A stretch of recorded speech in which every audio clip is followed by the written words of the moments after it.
What's up guys, welcome back to Tech Beans. It's triple camera comparison time. For these highly sought out mid-range phones, we have the Vivo V9, the Oppo F7, and the Xiaomi Redmi Note 5. These three are titans in the camera department, definitely best in class in the mid-range field. The only question is, which one is actually the best? Well, we're about to find out. Here are the specs. The Oppo F7 is the only one here with a single camera setup. The other two have dual cameras, but it does have the highest megapixel count with its selfie camera. Well, more megapixels and more cameras don't mean it's better though. As you will see later, you're not gonna believe the results, guys. It's gonna blow your mind.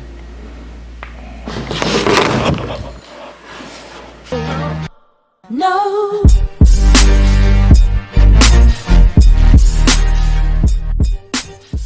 FYI, everything is set to auto here, so here we go. So what you're probably gonna notice first here is that the Oppo F7 is the most eye-catching among the three. It's brighter, more saturated, and overall just looks livelier than the other two. But if you take a closer look at the Oppo F7, it kinda lacks detail. As you can see on the flower right here, there is so much more layers of detail on the petals in the Vivo V9 and the Redmi Note 5. And also the texture, it's so much better on the other two. But when you zoom out, you're not really gonna notice this. And yeah, the F7 will probably get you more likes in Instagram if that's what you're after. When it comes to exposure though, the Redmi Note 5 handles this the best. As you can see with these flowers right here, also with the leaves right here, the Redmi Note 5 looks the best here, and it's not even close. Of course, these are just close-up shots in direct sunlight. If the light isn't reflecting on the surface of the subject, they pretty much look the same. Just that the Redmi Note 5 is the sharpest, followed by the V9, and last the Oppo F7. But when it comes to HDR,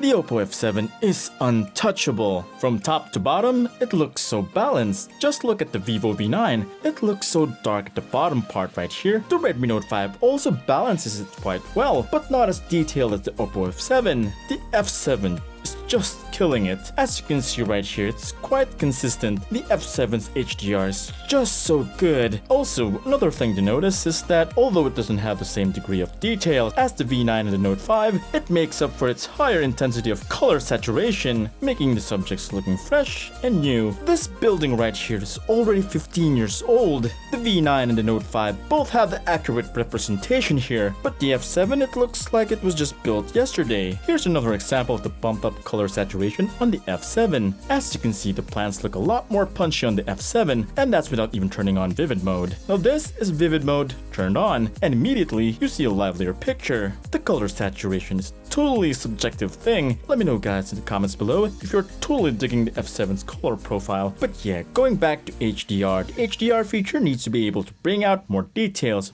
balance out the image as much as it can, and here the F7 is doing just that. When it comes to HDR, the F7 is the best, followed by the Note 5 and the V9 on last. Now what about the bokeh? Just found out that the bokeh feature on the F7 only works with human subjects. It doesn't work on objects like these. I guess that is the limitation of having just a single camera setup. This is what secondary cameras do on dual camera setups. It helps with bokeh. The best one with bokeh is the V9. The blur effect is much more noticeable. Best part is you can actually adjust it. This is the max bokeh of 0.95 aperture on the V9. Now here's a sample of the F7's bokeh. It only works on human subjects. As you can see, it only cut out her body. It even blurred out her bag here because it wasn't identified as a person. And oh yeah, look who's the sharpest. Now for skin, the F7 is applying a little bit of smoothening and whitening here and there. I also noticed that with portrait shots, the F7 struggles with exposure. It was dominating with landscape shots with its HDR, but here as you can see, there's a lot of washed out parts here in the F7. We'll totally go over the V9 and Note 5 here. You remember the plant pictures, right? This only happens during portrait. If you have an F7, just be careful with portraits in daylight. It's not always there, but I did find a lot of artifacts here and there. See this part right here? It looks greenish rather than the blue color on the other two. I think it's because of the mixture of the green coming from the plants. Here's another one. I'll just highlight it. And here's the most noticeable one, but this only happens under direct sunlight or there are green plants in the picture. It's not an issue under a shade or indoors. I can assure you that. As you can see, it's totally fine here and looks the best in my opinion. This was shot around 5 p.m. by the way, so not much light going on here. It was getting dark already, so technically these are low light shots, and here's the sharpness on close-up. Now here are some legit low-light shots. And yep, there's no question, the Oppo F7 is the brightest and the best looking here. The exposure is just excellent. The Note 5 also doing great here. The V9 though just fails to expose the subject on an acceptable level. And here the F7 continues to crush it. If I were to upload one in Facebook, it would be the F7. But yeah, let's just hope people don't notice the lights that are kind of blown out up here. The Note 5 is the most balanced here in my opinion. Now here are some more low light shots. For me, the Redmi Note 5 has the best color reproduction and the image just looks really tight. Actually, overall the Redmi Note 5 has an excellent rear camera, kind of surpasses both the Vivo V9 and the Oppo F7 in terms of raw quality and reliability. Here's an extreme low light shot. As you can see, the V9 is just pitch black. The F7 with more visible objects in the picture, but clearly has a lot of noise, just really grainy everywhere. The Redmi Note 5 just handles it so much better. The image is still usable and doesn't have as much noise as the Oppo F7. Now for some video action. Now both the V9 and the F7 don't have EIS, thus the jerky video. On top of the jerkiness, the F7 has that jello effect, which is kind of bad and kind of distracting. Now the Redmi Note 5 has EIS. Just look at how smooth it is. It's actually the most usable here.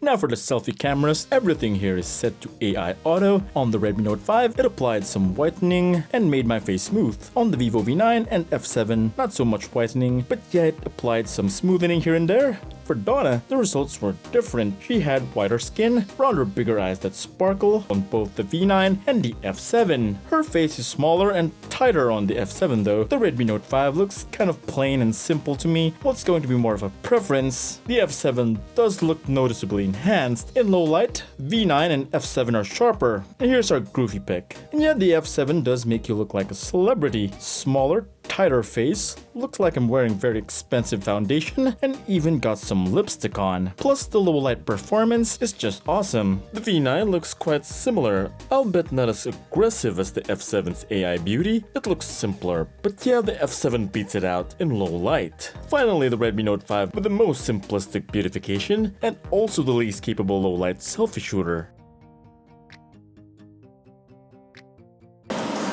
Happy birthday! Vince Domingo from Tech Beans. Love ya!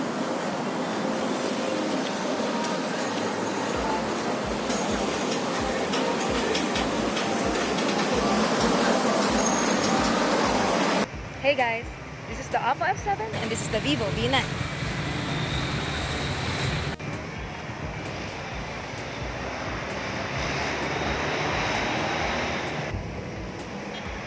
Hey guys, this is the Oppo F7 and this is the Redmi Note 5.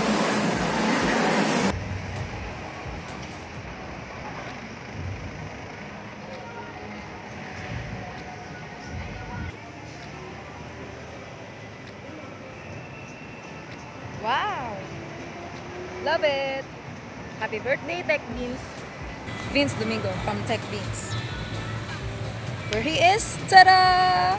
Hey! Thank you so much! Yeah, we took all these photos during my birthday, and I showed all the photos side by side to Donna, our model, and she immediately picked the Oppo F7 pictures. For her, it was brighter, a lot more colorful, and that, my friends, is the sad truth. The Oppo F7 is just perfect for uploading social media images. Most of the time, you're not really gonna go snooping around for details like what I did. But yeah, if you want to have the look that's close to the original, then go with the Redmi Note 5 and the Vivo V9. You can always snapseed the pic to have the same results as the F7. Overall, I would have to say go with the F7 if you want the best images for social media. Now go with the Redmi Note 5 if you want the best rear camera. Just excellent image quality, not only with photos but also in video. And last but not least, go with the Vivo V9 if you're a big Stephen Curry fan. just kidding. The Vivo V9 is great, but it just didn't excel that much in most of the pictures here, except for the bokeh part, I guess. I hope this was really helpful for you guys. Donna and I really would like to know your thoughts on this comparison. We do really appreciate you guys coming all the way here to watch this video, and we have lots of great content coming your way soon, so please do subscribe and hit the bell icon so that you don't miss any of it. You can also subscribe to Donna and follow us on Facebook. Links in the description below, of course. Thank you so much, guys. This is Vince Domingo from Tech Beans.